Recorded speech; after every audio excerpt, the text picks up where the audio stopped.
I ain't gonna lie. I've been holding a lot of shit in lately. Man, I just had like a 3.5 hour cry. What do I owe the president? What do I owe the president? Last time we speaking together, he washed your car for you. He washed your car. He washed your car with no shame in our hustle. When you got them getting into that wash, and you know that chip gonna be good like this goddamn this cold. Y'all better start buying this slippery soap, man. The whole game is shaking right now. 50 Cent just unleashed recordings that have Rick Ross scrambling and furious. This isn't your typical rap feud. This is a full-scale clash with major consequences. We tracked down exactly how these powerful audio leaks hit the internet, and once you hear what's in them, you'll know why Ross is suddenly under pressure. 50 didn't just make a move, he changed the entire strategy, and now the storm has officially begun. New York, just like Mount Vernon, New York City, Mount Vernon, and Miami, all that is the same, bruh. Nobody wants to be near him. Nobody wants to touch what he touched, be where he at. You understand? It's crazy, bruh, how his fall from grace, which was never from grace. It's just like the devil just kicked him out of hell.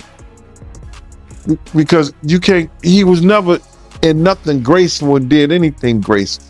You know what I'm saying? I don't care what you say about, okay, he did the music, he had the bad boy legacy and everything like that, man. But, you know, a few albums, a few people, you know, made to be famous, but they not here to tell their story. Black Rob, Biggie, Craig Mack. They not here to tell their story, bro. And now you got everybody telling his story. Yeah, and I know 50, he did a recent interview with US Weekly saying that the reason why rappers are quiet about, you know, Diddy's situation is because they've been to his parties and they don't know what got caught on tape. Bro, those people who was caught at Diddy party did not know that he had 250 tape recorders in that house. The game is shaking, and this time it's not because of a diss record or a clever punchline. The hip-hop world is in turmoil after 50 Cent unleashed a series of explosive recordings that have sent Rick Ross into full-blown damage control mode. What's unfolding is not a typical rap feud built on bravado and back-and-forth insults. This is something far more calculated, far more dangerous. It's a full-scale clash with real consequences, one that threatens reputations, business empires, and long-standing industry alliances. The moment these audio leaks surfaced online, everything changed. And once you hear what's in them, it becomes painfully clear why Ross is suddenly under intense pressure. This wasn't just a move by 50 Cent, it was a strategic shift that altered the entire battlefield. The storm didn't just form, it officially began. To understand how we got here, you have to rewind the clock. Back in 2009, when Rick Ross tried to clown 50 Cent with the now infamous officer Ricky Nair. But he had 250 tape recorders in that house that they took, that the feds found. So now with them finding all that and you being at a Diddy party, you know you may have done something that was caught on one of those tapes. You just better pray to God that they don't recognize you. Those people who know that they did something, no, they're not going to speak out. They're not going to say nothing. What part of the game is that? They are not going to come forward and tell on themselves. Nah, not at all. Ice Cube, he said it himself, bro. He said that Diddy's been targeted because of what he said about those folks and those people. Now, the people who was on those tapes may feel like Diddy might be targeting them. Because if he's asked about who is this, who is that, and he's under oath with the federal government, he got to tell them. He's not going to plead the fifth. Yeah, I know that got to be a terrible feeling, man. You know you did something wrong at Diddy party, and you hoping and praying that it's not caught on tape. But they don't think they did nothing wrong. That's their lifestyle. That's their lifestyle, bro. I ask guys all the time, if two men lay down, how many homos get up? What you mean? I mean what I mean. It's what it is. Narrative. Most people assumed it was just another moment in hip-hop's long history of petty feuds. The internet laughed, blogs ran with it, and Ross seemed to walk away unscathed.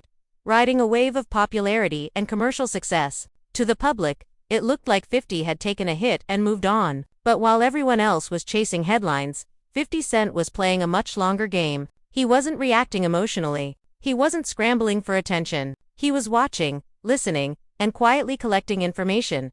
As Ross continued to rise, flaunting luxury cars, sprawling mansions, and high-profile business ventures, 50 stayed mostly silent. That silence wasn't weakness, it was patience. While Ross positioned himself as untouchable, celebrating every new deal and projecting the image of a man who had conquered the industry, 50 was studying I'm 100% factual, but it's somebody in this story of things that seems more reliable than others, Race, is what I'll say it, just to protect my sources. But this source informed me of who these A-list celebrities are on these tapes that are being allegedly auctioned off online and through the networks.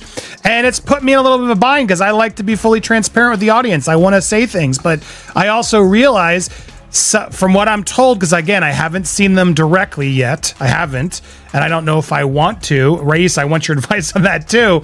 But the problem I have is just like, typically I want to report these things, but I got to be careful legally, ethically, morally as to what we report on here. Because as Ariel, the lawyer here, did admit, and I can attest based on the information I got from a separate, reliable source, people in these videos don't know they're being videotaped. That's a big issue, Race, right? Let's start out right there. If there are people on these tapes that don't know that they were being filmed, is that okay to talk about and to share? I have a big problem with that, as do you, Andy. And you tend to be an ethical guy, and you're taking the high ground here. Notwithstanding the fact that you may have some significant information and reliable information, but the reality is that, look, I mean, if people were recorded non-consensually and you are the one to identify them, I think that's a problem, right? And I think anytime anyone has content, right, this is not an email, this is not a text message, this is video. And there's specific statutes without using specific language I don't want to get into, but everybody knows what we're talking about here. It's Diddy with this person, I'll say that. It's Diddy with this person. Actually, yes. Yeah, and see, the problem is, again, like non-consensually recorded, you've got a victim here who may not want to be publicly identified. That's the problem. That's the problem. And they have a right to proceed if they want to, whether it's criminally or civilly, without being identified, because we know what's going to happen. As soon as they identify themselves, there's going to be a bunch of people that come out of the woodwork who are going to unequivocally harass them and claim that didn't happen, and they're making stuff up. And there's the victims that we want to protect here, and that's significant. Well, it's interesting because here's why I wanted to have this conversation, because I know a lot of you are like, Andy, just say it. No, I'm not going to say them, but I wanted to have this conversation as to why we're not saying it and why I think others haven't yet said it, Raised, because again, legally, ethically, morally, it's just not right. Now, there's an argument I've had with people who are like, well, they knew what they were doing with Diddy. Like these were consensual acts, like they knew, and he filmed other times. So I don't know what the big deal is. It's gonna come out. It's gonna come out is what I keep hearing from other reliable sources. It may, guys, it may come out, but it's not going to come out via me. That's just to warn you all, because I don't think it's wise for us to put out something like you just confirmed it without the consent of the other person in the video. Because again, from what I'm gathering based on some of these tapes, patterns. He paid attention to who Ross aligned himself with, how he moved behind closed doors, and what narratives he carefully constructed in public. Ross grew comfortable, even arrogant, believing the past was behind him and that any old accusations had lost their power. That sense of invincibility turned out to be his biggest mistake. The first signs of trouble didn't come with sirens or headlines. They came quietly, almost dismissively. Subtle Instagram posts, side-eye captions about fake success and questionable wins. To most people, they looked like typical trolling, nothing out of the ordinary for someone like 50 Cent. But in hindsight, those posts were early warning shots, signals that something bigger was coming. Then, without explanation, without hype, and without a single caption, 50 baby oil that they took 1,000 bottles away from his house. If the government took 1,000 bottles of baby oil and somebody had things what appeared to be baby oil, and then you have to listen to the prosecutor. He said that they seized 1,000 bottles what allegedly to be baby oil. Allegedly to be baby oil. So that's telling people that it wasn't baby oil. And people think that that was baby oil, they out their mind. I don't believe it was baby oil. Yo, bro, when they went up in there, they knew what they was gonna find. They knew what was ever in that baby oil or that those bottles that appeared to be baby oil, they knew about that at first. You gotta realize 9 times out of 10, that individual that got caught at the airport, that was supposed to be their carrier, told them what they was doing and what they had. I wouldn't put it past that he told them everything. So when they went up in there, they knew they had to take whatever was out there, and that thing that appeared to be baby oil, they took that. They got to test every last one of them. Let's see how much, let's see how many of those come back to be baby oil. Bro, listen to me. Costco don't sell that much baby oil. Where you know sell that much baby oil? Yeah, I don't know any store that sell that much baby oil. I know Costco, they came out and said that they don't even sell baby oil. My sentiments exactly. But you personally, right, what do you believe was in the baby oil? If you ever seen a massage parlor being raided and they walking out the people, do they take the massage oil with them when they go? No, they just walk out the people who are being arrested. A person getting arrested and the people being arrested in those brothel houses. Do they take out the stuff in the brothel houses? No, they don't. They take the individuals who are being arrested out the brothel houses. For them to take 1,000 bottles of baby oil, it's like that they did not leave one. They left people there, but they ain't leave not one bottle. Nobody needed no baby oil. So my whole thing about it is that there was something in that other than baby oil. That's why they took all the bottles. And 9 times out of 10, if I would give it a wild guess, it was, and like some of the people told me, it was probably that GHB. What's that? I think it's gamma hydrox.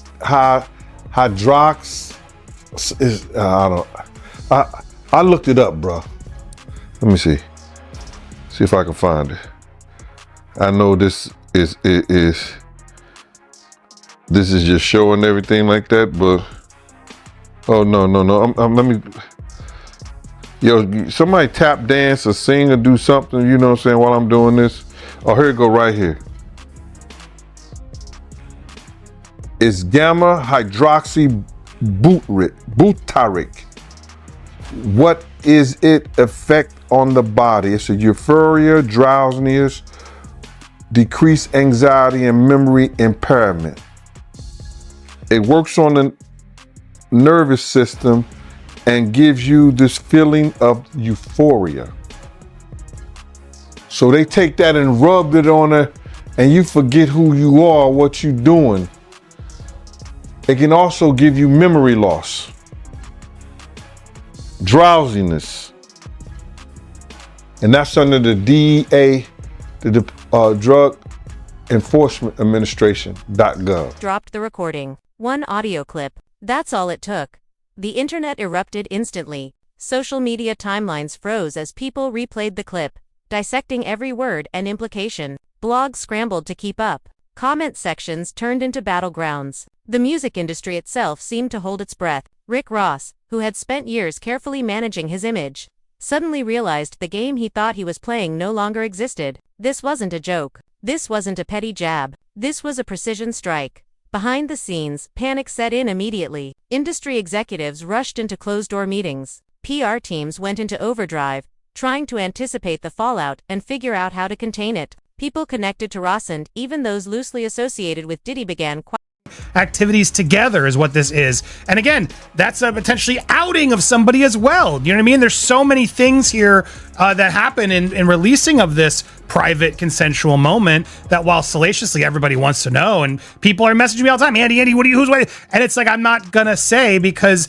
there seem to be way too many things that these people in the tapes, whether consensual, whether they, whatever, didn't agree to put out there. And I would think that's a legal issue too for anybody who puts these out first, no? Yeah, you nailed it. You can't without the consent of the victim. That's the problem. Somebody thinks that somebody has no idea, right? You said, well, didn't they know they're being recorded? No. I mean, in these situations, the assumption is they did not know. And that's what we believe right now is the victims did not know that they were being recorded. If the victim comes out and says, okay, yes, I knew I was recorded, and a statement is provided, that's a different story. But of course, you don't know that. So you, Andy, probably can't be the one to break that ice and be like, well, this is what I heard and this is what I know, and so I'm going to say it. And there's all kinds of hairy legal issues on that, right? With privacy and intrusion on seclusion is what we call it. It's a privacy violation. There could be defamation implications. There could be criminal implications. So you're doing the right thing by treading carefully. And I think more people should do this rather than get into speculation. Now, if you see the videos, even still, right? If somebody takes this, not to interrupt, but that's the question. Like, am I allowed to see these videos? Like, if I were to ask this source, show me the videos, do I put myself in worse legal jeopardy? That's another distinct legal issue, right? It's like you're watching something that someone didn't know they were being recorded of doing, right? And so it's dicey. It's dicey. Now, it would be different if you were an attorney and somebody's coming to you for purposes of defense or prosecution of a claim, a civil claim, or the filing, of some action to recover damages. That's a little different. But for purposes of, hey, look what I got, juicy gossip, and there are reporting outlets that I won't mention that will do stuff like this. I don't know that it's the smartest thing to do. I don't know that it's the careful thing to do. That's for sure. Or it's the ethical or moral thing to do. Yeah, it is exactly. I'm not a lawyer, but maybe this source will show you, and then you can verify what we know. But here's the other problem. Even if we verify what we know, like as I watched what Ariel, the lawyer, got these tapes, and even again, I don't want to get into the details, any remote details that could help explain or allude to even more of theories that are out there, or debunk or confirm.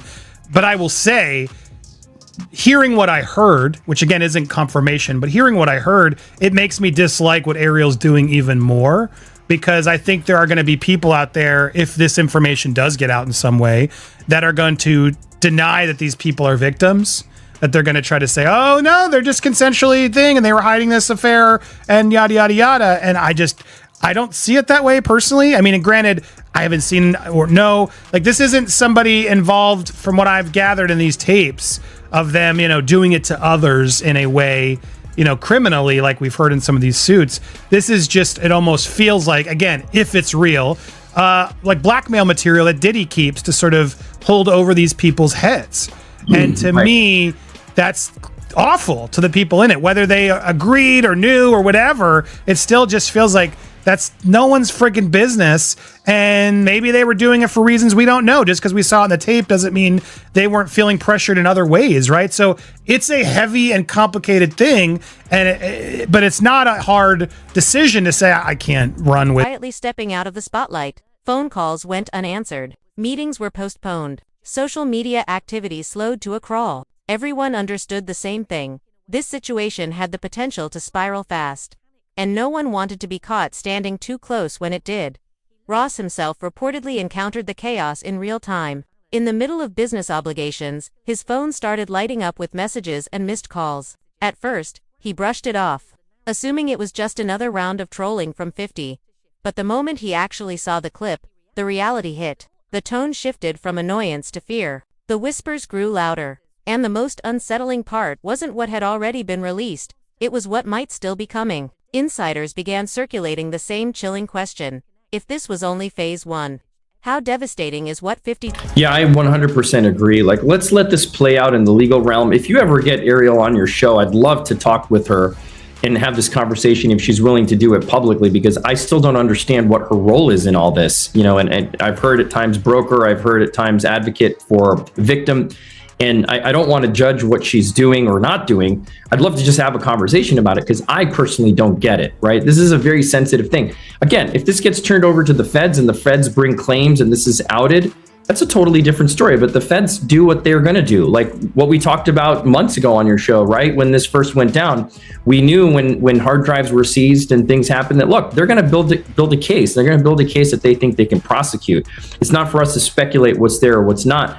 But to say, you know, you have tangible evidence of something on camera that you've seen and that it's being sold in order to protect someone, to avoid being publicly named, which is what even the lawyers are now admitting. It all feels really dirty and shady, man. The only person that makes sense that could buy this is the victim, right? If the victim says, I don't want this to come out. Yes, it was consensual, but I don't want it to come out. I didn't know I was being recorded. Give it to that person.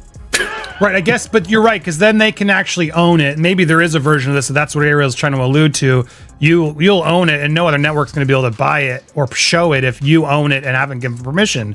I guess, is that maybe part of what they're trying to do here, in that the celebrity who buys it can actually then control it just from a clearance standpoint?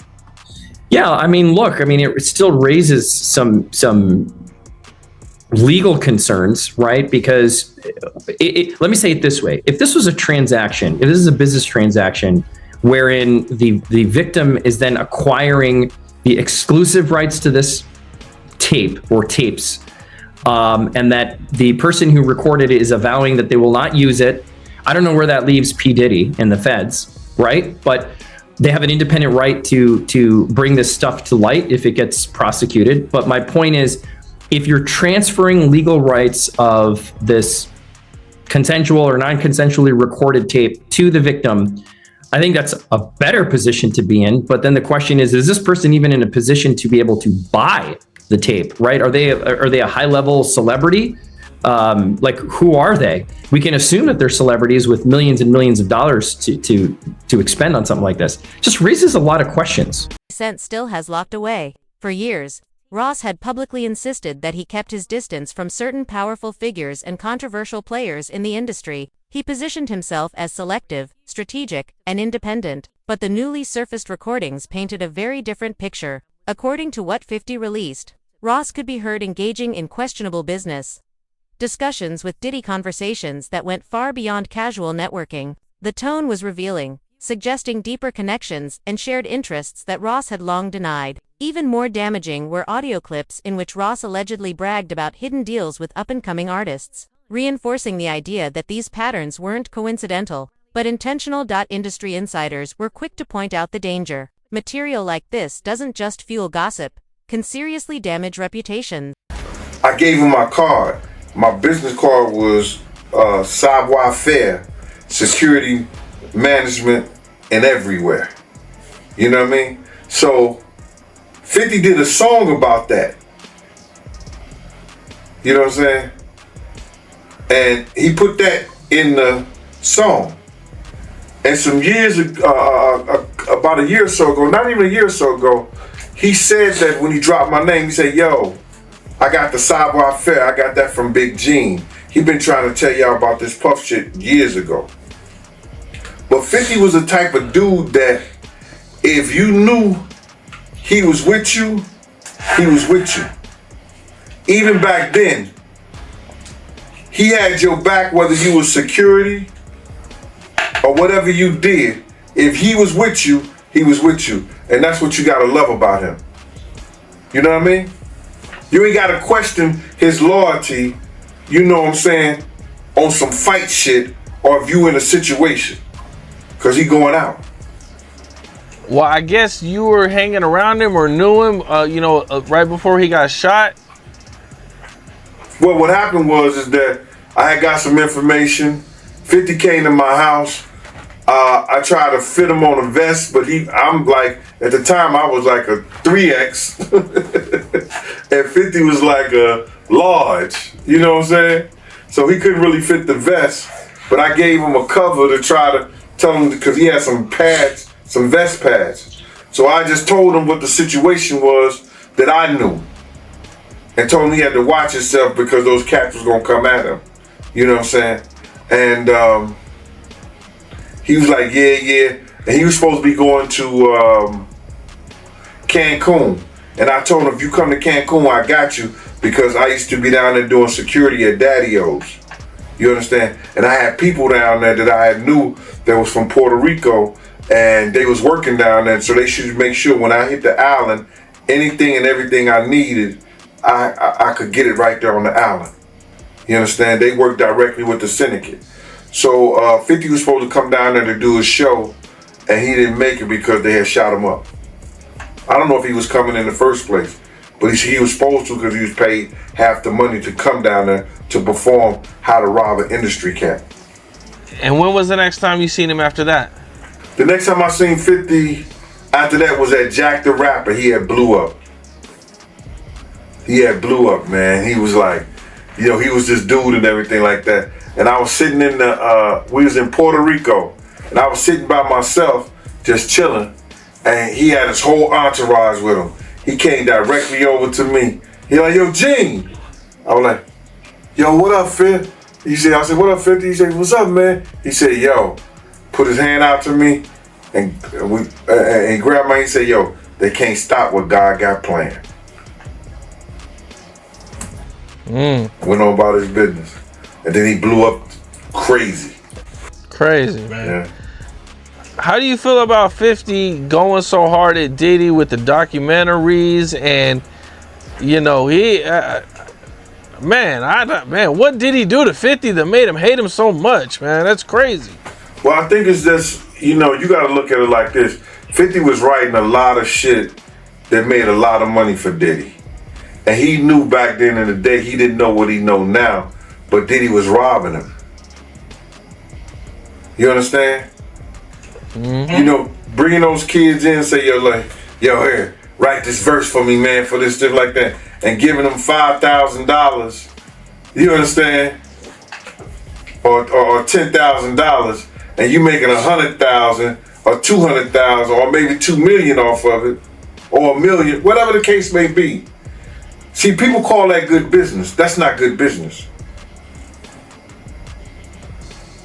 That's taking a person's talent, using it for your own self-indulgence, and not giving him what it's worth. When you could have been teaching these kids, you could have been helping these kids, and maybe these kids would have been helping you at the point you are right now.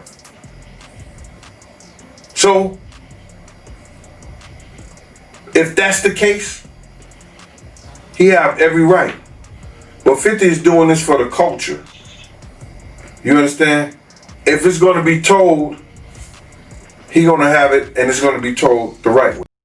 Especially when it aligns with long-standing rumors. The recordings reopened old questions about Ross's early career, effectively rewriting a narrative he had spent years defending. Suddenly, claims he had successfully buried were dragged back into the spotlight, examined under a far harsher lens. The industry wasn't just watching drama unfold, it was watching a reputation begin to crack in real time. Ross's camp immediately went into emergency mode. Strategy meetings stretched late into the night as advisors tried to assess the damage and anticipate what might come next. The timing couldn't have been worse. Ross was actively chasing major business deals, while Diddy was already dealing with his own mounting controversies. These leaks didn't just threaten headlines, they threatened brands, partnerships, and financial relationships built over decades. Every denial Ross attempted seemed to trigger another revelation, another clip, another wave of scrutiny. What had started as trouble quickly escalated into a full-on crisis. Then came the reaction that many believe made everything worse. Late-night alerts sent Ross online in a frenzy. He jumped onto Instagram with a rushed, emotional rant that immediately set off alarms within his own team. This wasn't a controlled response. This wasn't calculated. He looked stressed, frustrated, and completely off balance. He fired back impulsively, sharing voice messages and leaning on old claims in an attempt to shift attention. But instead of calming the situation, his reactions fueled it. PR advisors scrambled to issue polished statements, only for Ross to contradict them moments later. The disconnect became impossible to ignore. People close to him reportedly urged him to log off, to stop reacting, to let professionals handle it. But Ross kept going. Each post seemed more erratic than the last, leaving supporters uneasy and critics emboldened. What should have been damage control turned into self-inflicted damage as panic deepened. Ross's team reportedly attempted to shut everything down with copyright strikes, hoping to scrub the recordings from the internet. It was too late. 50 had already pushed the clips across multiple platforms. There were even whispers that Ross offered large sums of money to identify the original source of the leak. By morning, his main Instagram account was restricted, forcing him to jump to backup pages where his reactions became even more intense. Legal teams mobilized. Business allies quietly distanced themselves. Yet Ross continued to fan the flames, pulling other artists into the chaos and exposing messy behind-the-scenes dynamics that only worsened his position. It felt like watching someone dismantle their own success in real time. The industry response was swift and revealing. Lines were drawn almost overnight. Some figures openly rallied behind 50 Cent, praising his calculated approach. Others attempted to support Ross, but his unpredictable behavior made defending him feel like a losing battle. Silence became a statement. Meek Mill liked 50's posts. Major names quietly unfollowed Ross. Planned collaborations vanished without explanation. DJ Khaled stayed conspicuously quiet. French Montana posted a cryptic message about karma. Future shared many men like a warning shot. Even Drake slipped in a vague line about loyalty that sent fans into a frenzy of speculation. The message was impossible to ignore. The industry was shifting in real time, and support for Rick Ross was fading fast. What began as a single audio drop had evolved into a moment of reckoning, one that exposed how power truly moves behind the scenes. And as the dust continues to rise, one truth stands above the rest. 50 Cent didn't just strike back. He changed the rules of the game.